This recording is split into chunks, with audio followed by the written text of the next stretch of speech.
Hi everybody, welcome to your library at home. It's me, Elda.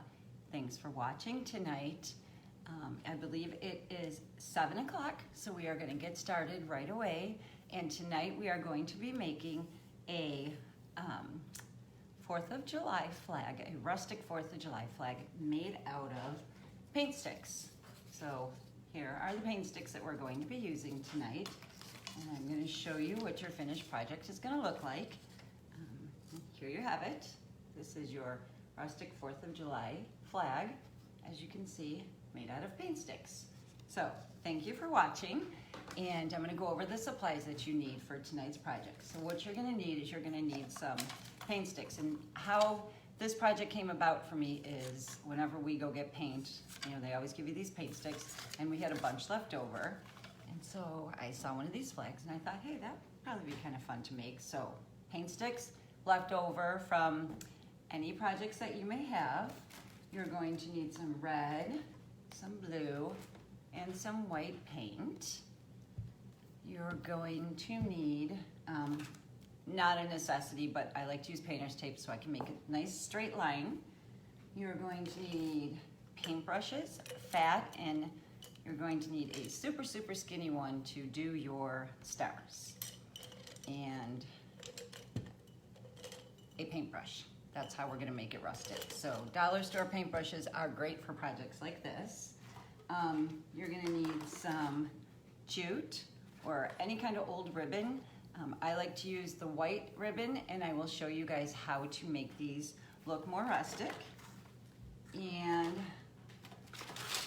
sandpaper, a little bit of stain, some paper towels, and a glue stick. Okay, so once again, this is what you guys are gonna be making.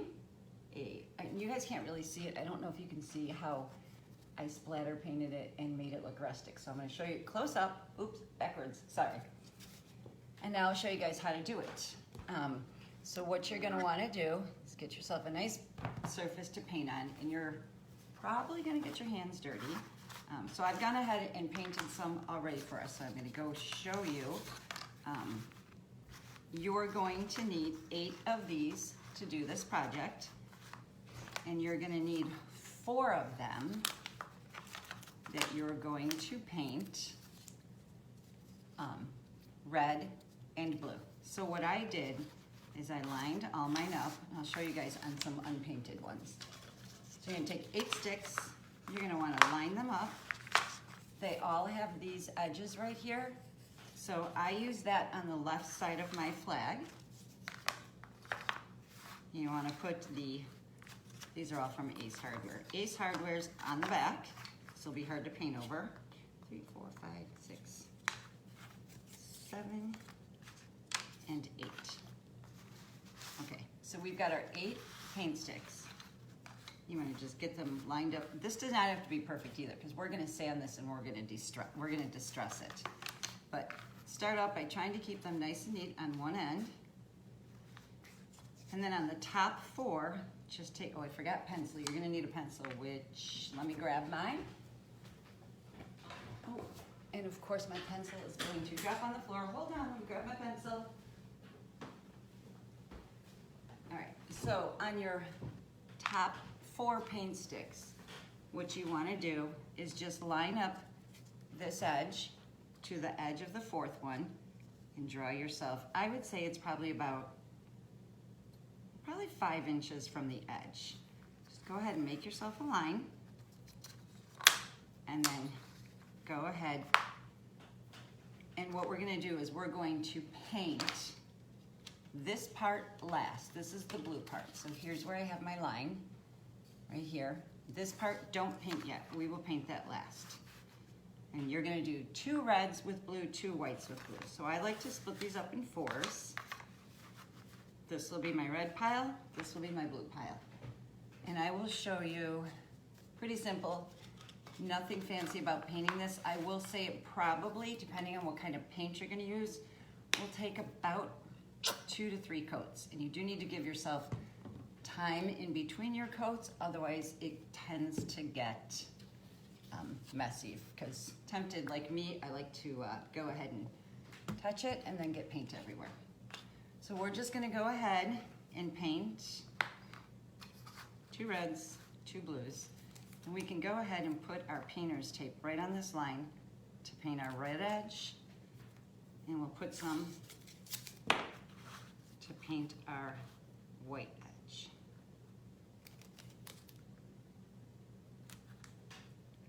So these are all my reds, these are all my whites. And then just go ahead and start painting away. Push down your painter's tape real well too, so it doesn't get on that edge. So you want to go ahead and give it a coat. I always just go ahead and give it 1 good coat, let it dry, 2nd coat, and then I do all my edges.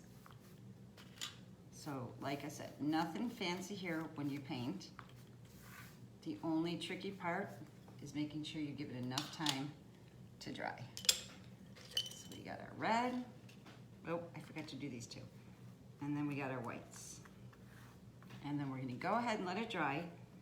And when it dries, after I've done all my base coats, go ahead and then paint your blues. So go through, paint this all, let it dry. I'll show you guys this, and you can peel this off once the red is dry, and you can flip it on the other side.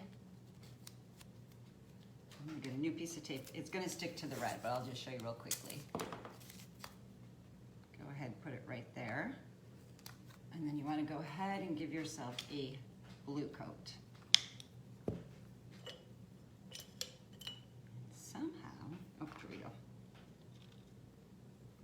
So then just go back this way and paint that blue on both your red and white. Oops, my tape came off because it's not sticking to wet paint. I'll hold it down for you guys. Paint it blue. Same thing, 3 coats, and let it dry. I didn't do a very neat job on this one. So that's why I said, see, I always tend to get super, super messy when I do this. All right, if it was dry, those would be really nice, perfect blue lines. But because I'm not gonna do the whole thing right now, you guys get the idea of how that turns out, your red, blue. Then you'll go through and I'm gonna show you guys how to de-stress these. So let's pretend that we just painted all 8 of them. We dried them off real good. I'm just gonna try to wipe this down. We dried them, we let them dry real good. We did all of the edges. You guys can see I went through. I did all of the edges. I didn't worry about the back because I actually think that's kind of fun, but if you guys want to, you can paint the back. So all my edges are painted. Almost all my edges are painted. I skipped an edge. I'll just do that real quick. Okay. And then we are going to line these up. Red, white, red, white. And then we go to our solids. And this is where the really fun, kind of messy part comes along. Okay, so you guys can see that. I know it's upside down to you guys, but here is our flag. All 8 of them, painted red, white, taped it off. You guys can see when you wait and do it right. And look, I missed another blue edge. So this is where you want to go through, clean up all your edges. This will probably get everywhere now, so you really have to wait in between your steps. So we're gonna pretend like that's nice and dry. And where they're real close together, right here, you really can't see the inside edges. So if it's not that big of a deal to you guys, I wouldn't worry about it. Okay, so we have red, white, red, white, red, white. All our blues are done. So now what we're gonna go ahead and do is take some sandpaper, and I don't know if you guys can see this, but do you see how I distressed the edges? So I just went through with my sandpaper. I'll show you on the blue because it's really obvious on the blue. You wanna just go ahead now and distress that. Can you guys see that? So I've taken off the blue paint now after I just so carefully put it all on. Go along all of your edges. It's hard to tell on the white. This one I know I just painted. I'm probably gonna get blue everywhere on this one. Go ahead. That's the wet edge, so I'm not gonna do that. distress all your edges. Don't be afraid, you guys, because this is the part that makes it look rustic. This is the part that makes it look really old and fun. Don't be afraid to take off paint. So you want to go ahead and do this to all of them. This part does not take long. I'm sorry if this is loud. I'll show you again on the blue. I think you guys can see that. Can you see how I took all that off right there? All right, 2 more to do. And any sandpaper will work on this. I'm trying not to shake the table, so hopefully this isn't too loud, and hopefully I'm not shaking too much.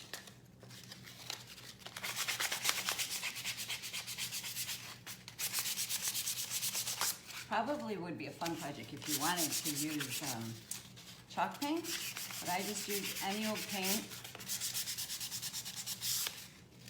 All right, we got this one I went ahead and did already. Get some of your dust off. I'm gonna move our paint out of the way.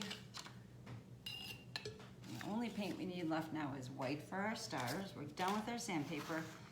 So now what you're gonna do is you're going to take some stain.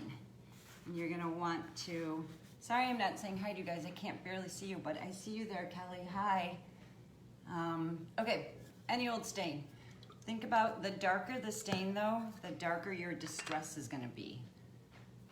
But the beauty of it is if you put too much stain on it, you can go ahead and paint over it. So no big deal if you put too much. So I'm just using a paper towel, I'm dipping it in there and I'm dabbing it off. I'm gonna start with my red and my blue first because it is gonna be pretty dark on the white. So I hope you guys can see this. So I'm just going through now and it looks really dark when it's wet. And I'm going through all these. And if you feel like it's too dark, grab another paper towel and just wipe it off. It always looks darker when you first put it on. I don't know if you guys can see that. So my edges, let's see. I wanna show you the blue. So now where I sanded it off, it turned it brown and vintage looking. So you just wanna go ahead and do that. Oh, I did the white first. Go ahead and do this to all of them. I'm gonna give them a quick coat and then I'm gonna go back and brush them off with a dry paper towel. So if you guys can see, I'm just quick coat on these guys.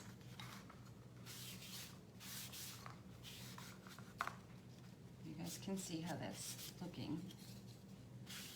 I don't know how the light is, so I'm not sure if this is looking distressed, you guys. Now I'm gonna do the whites. And the whites, I'm gonna dry brush. So you see how it's making the whites look antique-y now? So I took away the stark white. So if you guys want this really stark white, then you might not want this step, but I think this step makes it look really vintage. Okay, so I'm going through now, drying it off, and then I'm just brushing over the white real quickly. It's best on the blue. Oh, I might want to wear gloves. I'm working really fast. Hi, Sharon. Okay, so just rub that stain in. If it looks too dark, I kind of like it darker around the edges, especially on the white. And after you do this once or twice, you'll get the idea. And don't worry, this is supposed to be rustic, so if it doesn't look perfect, like I got a little stain right here, I'm just gonna brush that in, and I'll show you how quick and easy it is if you feel like you've got too much stain on there. Let's find our white paintbrush. This one was red. Let's see if that's gonna work. Just go ahead and put a little bit more white on it, and then just brush it in.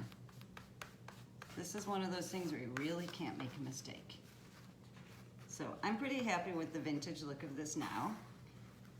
There's a super, super fun part. So now what we're gonna do is we're gonna go ahead and take our paintbrush, and I like to dip it in just on the top of my stain, get it all over your bristles, and then just splatter it. I hope you guys can see what that's doing. I'm gonna try to turn this down a little bit more. further back. There we go. And we're just gonna go ahead and splatter this on here. So it's now getting some little brown spots all over it. That one was a big brown spot. So I just wipe that in. Can you guys see that? Can you guys see the little brown spots on here? I don't know how well the camera is showing up. So I'll show you on this white one. So now I've gone ahead and kind of splattered paint this with the stain. Now I'm gonna go through one more time and I'm gonna splatter paint it with white.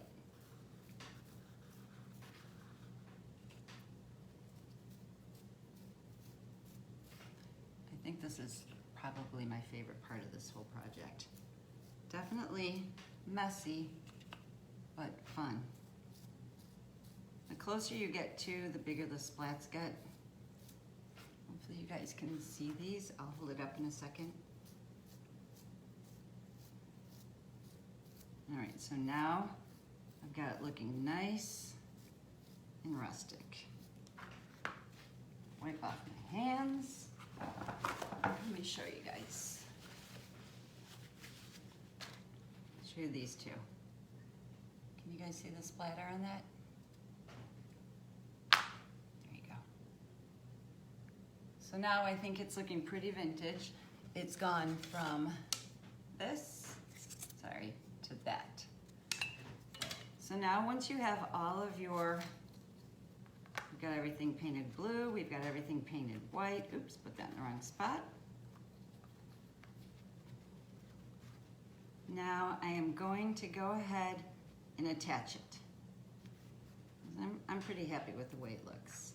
Maybe a little bit more splatter paint right here. Okay, now I'm happy with it. So now we're gonna go ahead and whatever kind of ribbon you guys want, we are literally just going to flip them all over and hot glue them together with the ribbon. You can use regular jute if you want. What I used on that one was just some cotton ribbon from my old Stampin' Up days, and I stained it with the stain. So this next one, I actually want to use a piece of lace ribbon, but I'm going to show you guys how to make this look vintage.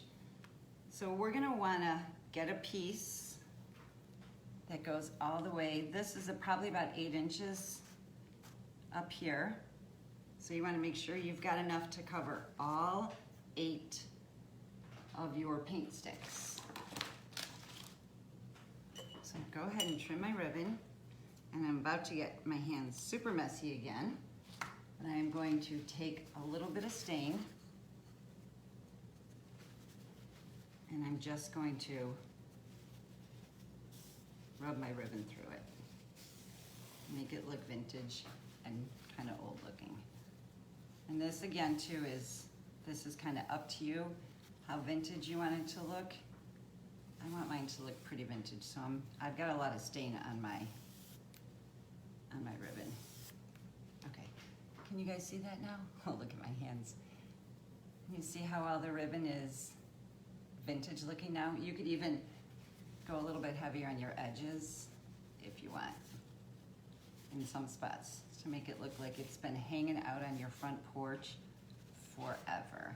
I hope that some of you guys try to make this, because I think this is really cute for Memorial Day, 4th of July. So if you get started now, you've got a good summer project. Okay, so don't do what I did. First time around, I glued mine backwards. When I hung it up, my flag part was over here. So you want your blue in your bottom left corner. So we're gonna do red, white, red, white. And just check red, white, red, white, red, white, red, white. Okay. You wanna line them up nice and neat. And then you're gonna use a lot of glue. So this is now my top, okay? Let's see.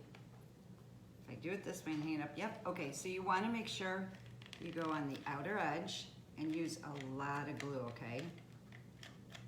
Oh, My glue gun is not wanting to glue right now. Let's see. Go heavy on your glue.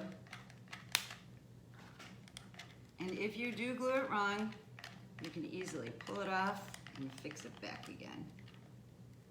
As I know, because I did it wrong the first time around. Because this is lace, I'm gonna be really, really careful how I put this on, but I'm literally gonna just lay it down right here. I feel like I'm gonna do this backwards. I'm not gonna touch that yet. Flip it around. You wanna make sure you go through all of your sticks. And I am going to use my stick to push it down real good so I do not burn my fingers. Okay, so we'll give that a minute to cool off. And I like to do this part, and then I like to do my stars. Now for the stars, you guys, I'll show you on this one. I like my stars to not be perfect. I like them to look old, and kind of some of them have heavier paints than others. And obviously I didn't do 50. I just went ahead and put 5 on each because that's what fit on that first row. You can do 6 and 5 and 6 and 5 if you want and rotate them, but I just did 5 on each. I do think it would be really cute if you did maybe buttons. If you had some old looking buttons and put buttons on here if you don't feel like painting stars. You can use a paint marker if you want to help you draw it, but I just went ahead and I freehanded it. Okay, here you go. I freehanded it with a skinny paintbrush because I think them not being even makes them look more vintage. So you want to go ahead and get a teeny tiny paintbrush and probably water your, just a little bit, get your brush wet and just do a little. And you want to roll your brush to get a good tip on it. I don't know if you guys can see that. So I've got a skinny little brush, I rolled the tip, and I am just going to go ahead now and paint some stars. And like I said, they don't have to be perfect. They're not going to be the same size. Just go ahead and put however many you feel like it would be fun, I think, to do buttons. If you didn't want to draw stars, and you can see mine are all different sizes, different shapes. I'm not putting a whole lot more paint on my brush because I want some of them to look like they're weathered. So you just go ahead. I'm going to do these really fast, so these are not going to be perfect at all, which is okay with me. But I want to show you how quick and easy this is. Just go ahead, keep putting our stars on. And honestly, if you guys have a collection of these paint sticks and some paint in your house, this is definitely you can do this project at a very low cost. We got one more row of stars. And you guys can see I'm going back over in some spots. 2 more. And there you have it, you guys. I am actually going to go ahead and just, now I look back on this one and I see this one is really small. There you have it. Oh no, I didn't wait for my glue to dry all the way. There you go, guys. What do you think? A rustic American flag. I don't know if you guys can see all the splatters on there. You can see how the edges look vintage. My stars are not perfect. Clearly there's not 50 of them, but this is perfect to hang up for Memorial Day, 4th of July, all summer long if you want. So here you have it, you guys. Rustic American flag made out of paint sticks. Thank you for watching, and I will see you again in 2 weeks. Hi, Maureen. I'd like to see yours when you finish it. Send me pictures, you guys, if you make them, okay? In the comments. Thanks for watching. Bye.